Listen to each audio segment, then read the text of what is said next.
next speaker is Manjari Mahajan, who will be talking regarding exploring possibilities of ecological design in urban greens. Unfortunately, she could not come today because she met with a small accident, but she is really enthusiastic to share her presentation. She will be talking with us on phone, and we are right now doing the technical, setting the technical part. Till that time, I will just introduce her. Manjari Mahajan is a co-founder and partner at Sama Landscape Architects and an associate professor in the Department of Landscape Architecture at BNCA Pune.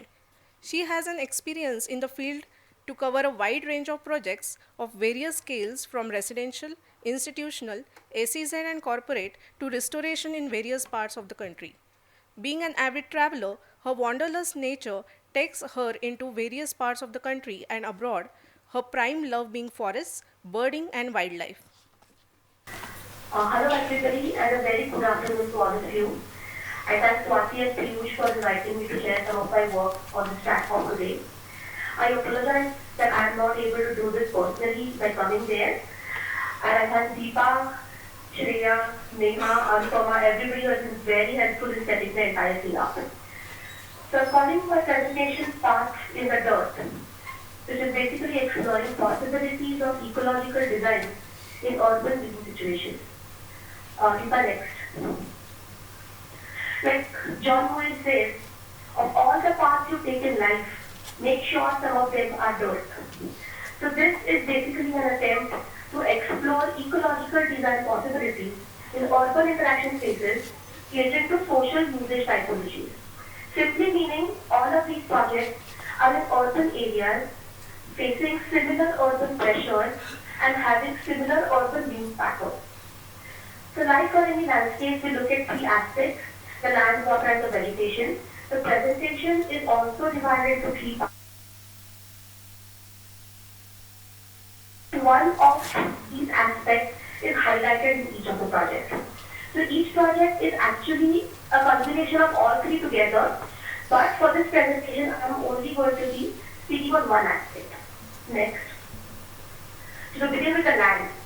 So this is a project called the Thicket Park, which is located in Lavasa, a project that we did almost 10, 11 years ago. Lavasa, as most of you know, is a very hilly area with a lot of natural vegetation and heavy rainfall. On the master plan, they have certain areas which they are identified as neighborhood parks, and they have their villa clusters around such parks. So each park there, location-wise, has to cater to the neighborhood scale. So this is surrounded by villas. A very unique feature of the entire site was its shape. So we had a length of around 500 feet as against width of just 50 to 55 feet. And the level difference between the lower and the upper road was to the tune of 27 to 28 feet. So it was really very, very hilly. And there were a lot of tickets on the site here. So when we visited the site, we actually looked at the entire thing because we could get very beautiful views of the dam water from two locations. So we identified those locations. This being a neighborhood park, universal access was another important thing. So we were trying to figure out how we could at least get some areas of the park accessible by wheelchairs. And one more important thing was there was a stream which was cutting through the site, actually dividing it into two parcels of land. When we visited the site, we actually could not make out that there was a stream, but we could see a lot of vegetation. And then further probing, we found out that when the road was getting done, the road contractor had actually dumped all the excess materials in the stream, thereby blocking the culvert on the upper and the lower side. So here I'm going to focus on certain construction techniques that we have used for various things. So to start with are the edges. Deepa, your slide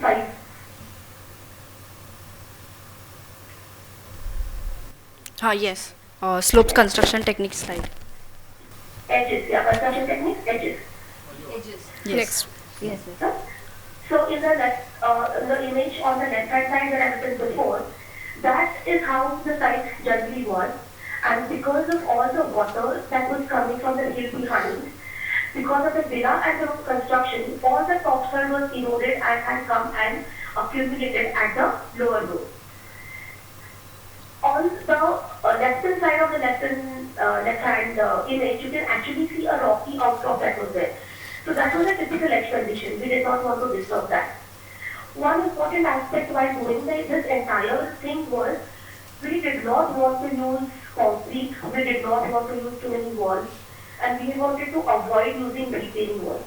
So how this would have been possible in such a heavy slope was really a challenge. So here for the edge treatment, what we've done is we've used a technique which is called the SBE or the soil bioengineering wall. So these are basically gunny bags which were filled with mud and wood from the site itself. They were stacked over each other, and between the spaces and above these gunny bags, we actually put soil, and in all the places available, we put ground covers and creepers. So eventually what happened was everything started growing, and because of the way the planting was done, it started holding the soil in place. And so little by little, almost on 5 to 6 years, the last image on the right hand side is the effect that we got on the edge condition. So that became a normal edge condition for throughout. Next slide. The second aspect, like I mentioned, was the heavy slopes that were there on the side. So the first image is the kind of slope that we had, and this was an area from where we were getting the best view of the dam water. So we wanted to create a pause point of sorts here. But again, to create a pause point of some sizable area here was not possible because the slopes were really great. So without disturbing the slopes, what we did was we just put 1/3 of the deck on the flat surface, and the rest we simply projected over the slope. And we could do this by just having 2 vertical supports, which with the foundation on the slopes. So that we had an overlooking deck. The area below the deck was let to remain as sloping as it was. We again used the geomat to stabilize the slope. We put holes in the geomat and put smaller glass saplings there. So when they grew it together, the fibrous roots formed a mesh underneath the geotextile, and everything was held in place. So eventually what happened was the grasses started growing, as you can see in the slide number 3. And the last slide on the right hand side is the effect that we got. So because of this, we were able to create a good volume of the entire planting on the slope. So where now our build structure started getting disappearing. Next slide. This was the most important aspect of the project, where we wanted to somehow highlight the stream and get it in the design itself. The thing was to just build a concrete wall and let the water pass. But we said, let us try and do something here where this becomes the main feature of the site, and yet try and reduce visible retaining walls. Here again, the level differences between the road and the culvert were like 15 feet to 18 feet. So when the first image on the left, you can actually see the truck which has dumped a lot of debris inside the stream that's blocking the culvert. So we clean all that up.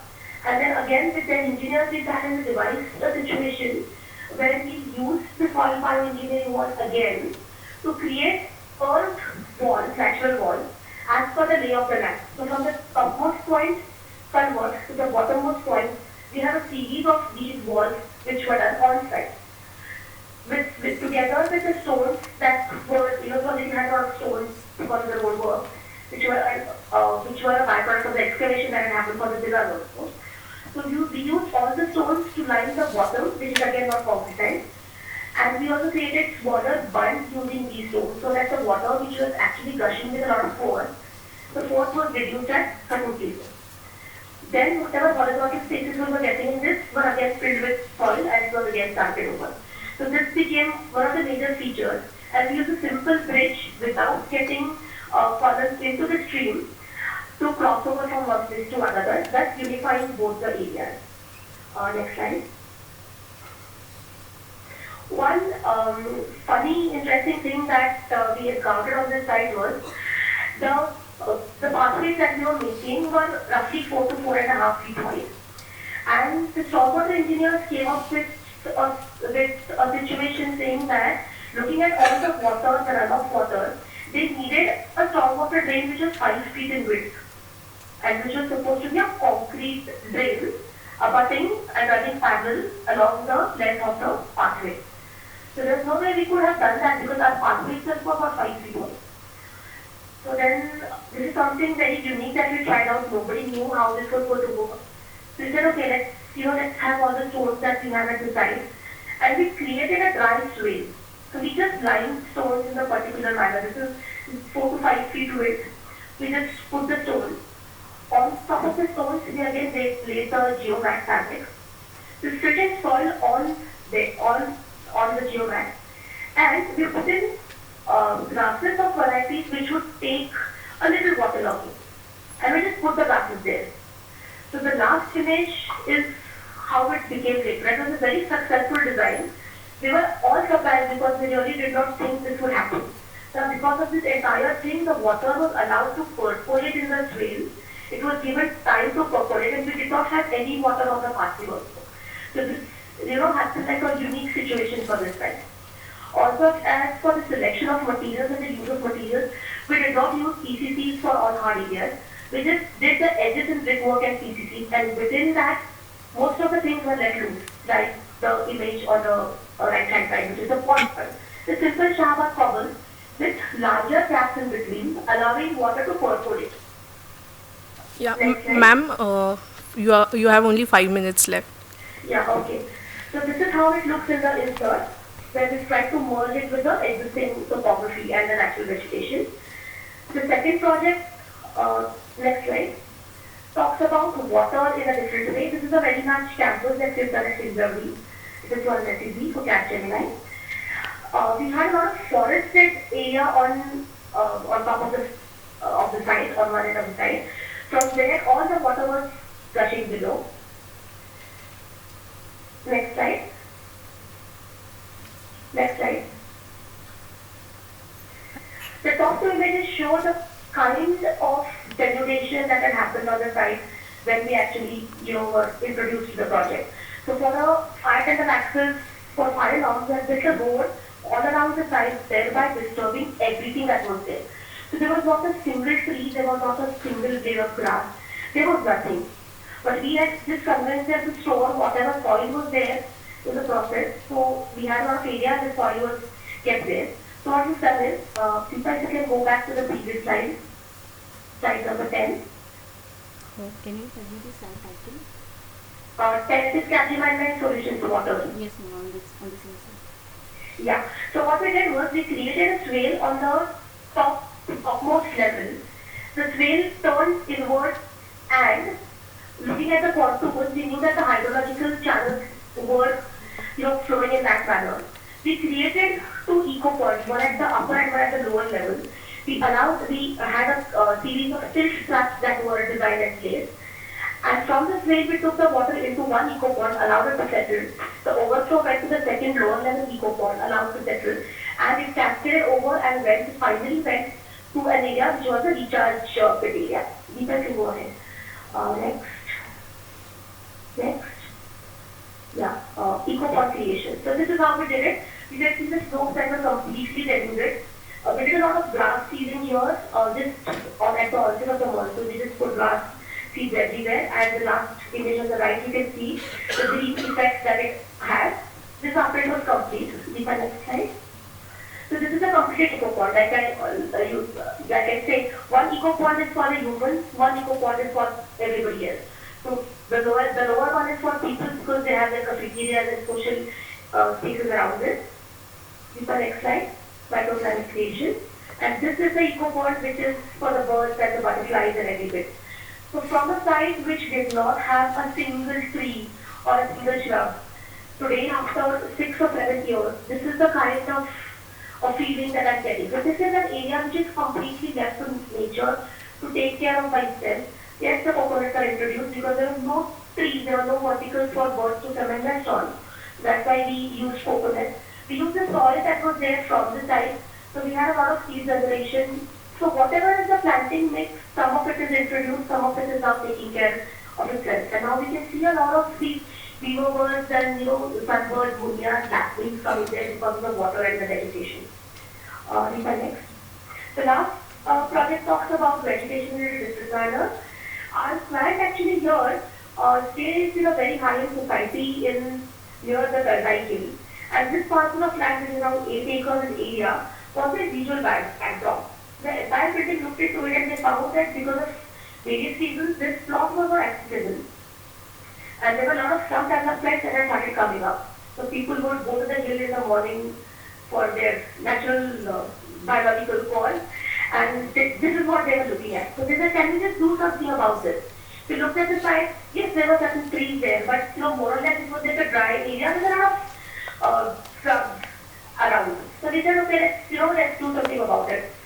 So we studied the site and we came to know that because of the slum development, the lower end of the site, the people had actually started cutting it to make their own hutments. In the process, what happened is all the smoke, the water was just running anyhow and was going on the roads and was getting wasted. So the first thing they did was we dug up a small pond there, allowed the water to settle in, and we just created a simple path to connect from the upper level to the lower level. When we dug the pond, all the stones and the mold that we got was made to was used to make the path. See the next slide. Before the onset of the monsoon, we dug in certain trenches, concrete trenches at intervals. For a month, we allowed the rainwater to percolate, to stagnate there. And once when we had a good microclimate and a good humidity in the entire site, a date was fixed and people were actually invited to plant. So we planted 380 indigenous trees in this area. The PLC was involved in this. The forest department officials were also involved in this. And the residents of the area were involved in this. So there was a kind of an ownership that this is my tree and I am planting it. I am going to take care of it ahead. Please next slide. So those are the dirt paths. They are used making the stones that were there after the excavation of the eco fund. The simple paths are lined with stones that we got from the site. The level differences are negotiated using the same stone. The areas below the trees are not usable, they are left as they are. So the first two images on the images on the top are after 2 years. The images on the bottom are after 4 years of it being done. The last image. So this is how it is today. The image on the second image on the right hand side actually shows us the urban situation that is there with all the development. And this in the foreground is this particular place. It is so overgrown that now it's really difficult to get inside the site. So this is something that we are really happy about. So we have only people who want to go there. They just follow the path that is created and they can access the site. Otherwise, it is completely wild and overgrown in this particular situation. So that is the urban oasis that we created at the site.